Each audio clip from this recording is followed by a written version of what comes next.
ونختم بالحسين. الإمام الحسين صلوات الله وسلامه عليه ما الذي يقول؟ يقول: إلهي ماذا وجد من فقد؟ لو كان عنده الدنيا وما فيها وما عنده رضا الله سبحانه وتعالى.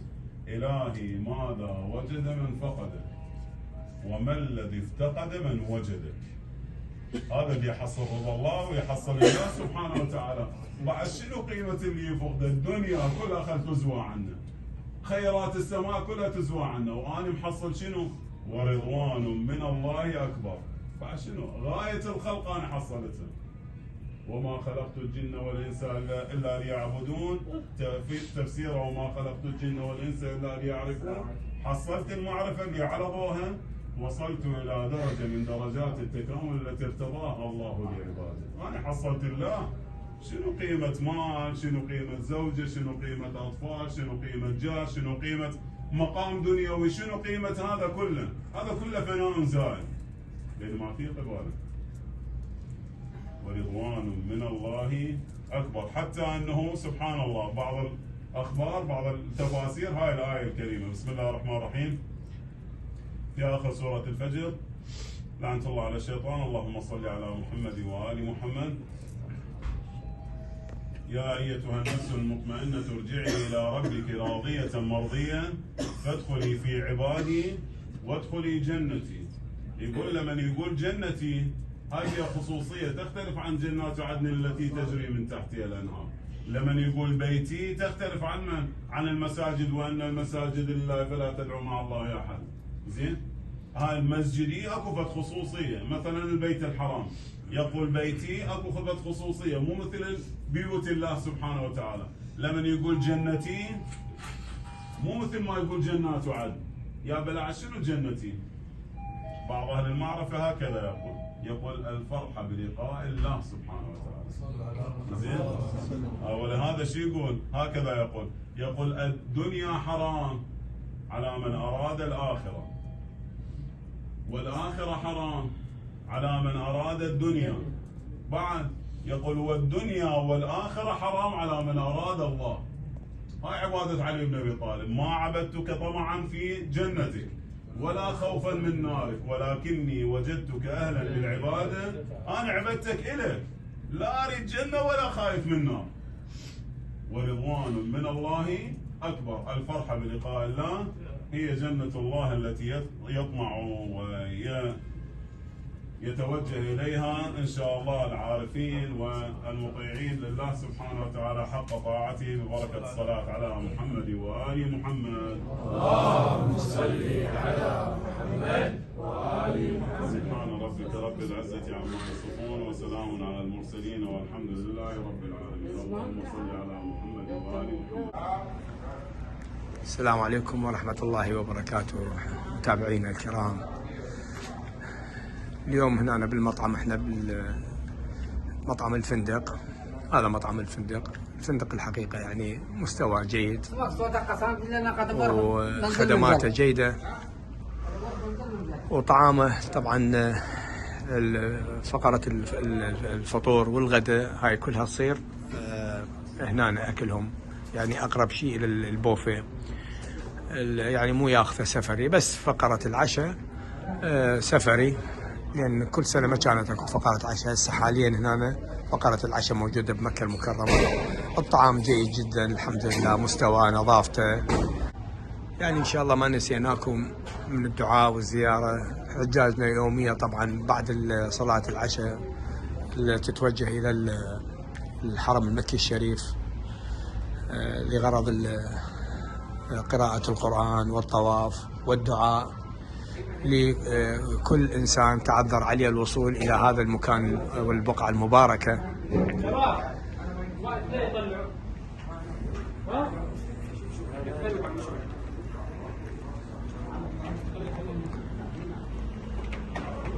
هذا التجهيز يصير يجهزونه بهذه الطريقة. شوف بس الحجاج مو موجودين، بس المتعهدين موجودين، لأنه احنا اللي نستلم الوجبة، وجبة العشاء، وننزلها إلى الطابق.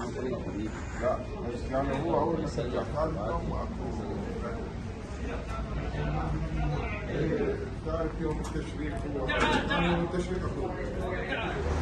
اليوم جبنا الحجاج إلى مقبرة المعلة، مقبرة أبو طالب سلام الله عليه والسيدة خديجة سلام الله عليها. هنا طبعا من مسموح لهم يدخلون، خصوصا النساء ما مسموح لهم تدخل داخل المقبرة، فقط للرجال. هذا الداخلين الرجال هسه إذا تشوفوهم، وذاك المكان اللي تحت هاي المسقفات هذا هو المكان اللي مدفون به أبو طالب رضوان الله عليه والسيدة خديجة سلام الله عليها. الزائرين يجون إلى هذا المكان، يقفون على الأنسجة لقراءة الزيارة والدعاء وقراءة سورة الفاتحة ترحما على الشهداء اللي استشهدوا في هذه المنطقة. يعني لأنه احنا نسميهم شهداء لأنه أبو طالب سلام الله عليه حوصر في هذه الشعب، شعب بني عامر، حوصر ثلاث سنوات واستشهد في هذا المكان.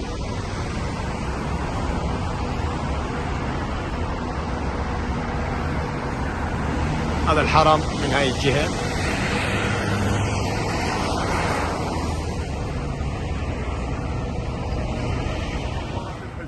أو يسموها مقبرة جنة المعلات.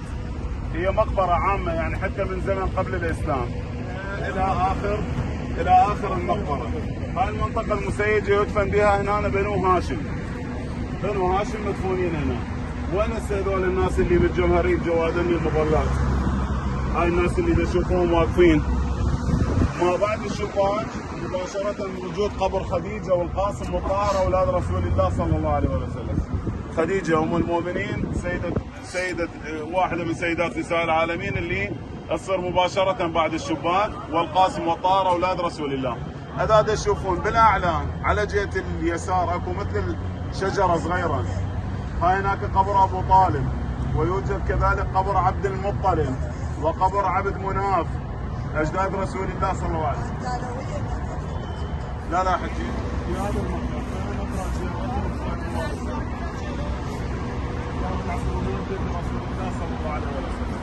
بسم الله الرحمن الرحيم. هاي الحجي المقبرة هي مقبرة أبو طالب سلام الله عليه، مدفون بها ومدفونة السيدة خديجة سلام الله عليها وآمنة بنت وهب أم رسول الله صلى الله عليه وآله وعبد الله وعبد المطلب، وقسم من أهل بيت النبوة عليهم السلام في هذه المقبرة المباركة تسمى بمقبرة المعلة. احنا جبنا اليوم الحجاج إلى هذا المكان. الرجال ما يسمحوا لهم بالدخول، لكن النساء ما يسمحوا لها بالدخول إلى هذه المقبرة. فتشوفون هاي هنا إذا حجي ممكن تقربوا إلى هذاك مكان قبر السيدة خديجة سلام الله عليها وقبر أبو طالب رضوان الله عليه. هذا المكان اللي جمع المسلمين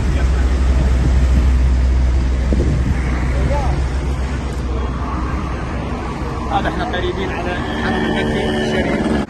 هذا عندنا الحرم المكي الشريف، من هنا مبين واضح قدامكم لأنها قريبة على الحرم من جهة الغزة، منطقة الغزة هاي شارع الفجون، والمقبرة تسمى بمقبرة المعلة. جزاكم الله الف خير. هذا الاستيكر بهاي البطاطين وش قالت هذا اهم من موضوع الباج. هذا الاستيكر هذا بالمؤسسة الميدانية لعوائد المطوفين. الطوافة مؤسسة أخذت على عاتقها الخيم في المشاعر المقدسة وتوفير ماء زمزم وغيرها، هاي كلها مدفوعة الثمن من مبالغكم، الهيئة دفعتها. هنا المركز الميداني 138 هذا يخدم خيمنا احنا كعراقيين وكمكتب بغداد الأول. هذا الاستيكر أنا هذا إذا انقطع من صار الحادث مال قولوا وياي مال 2015 هذا الباج بالتدافع ممكن ينعد وما يخدمني.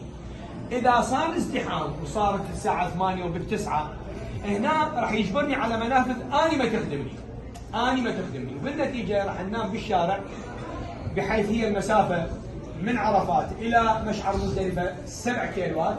هاي 7 كيلوات ممكن توصلنا، اذا تتذكرون سيد وسام تكلم فيها، ممكن 8 ساعات.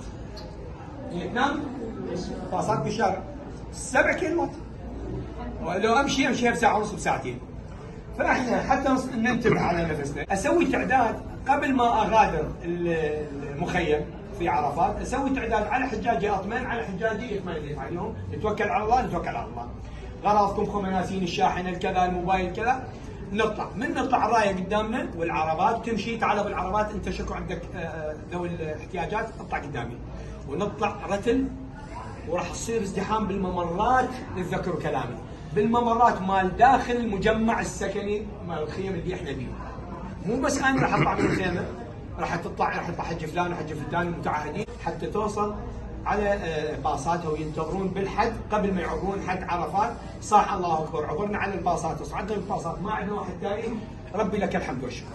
وبهاي الحاله اني عهد على نفسي، اذا حجاجي كلها كاملين والله سلمهم وصعدنا بالباص بعد الاذان ولو بنصف ساعه، احمد الله وشكره.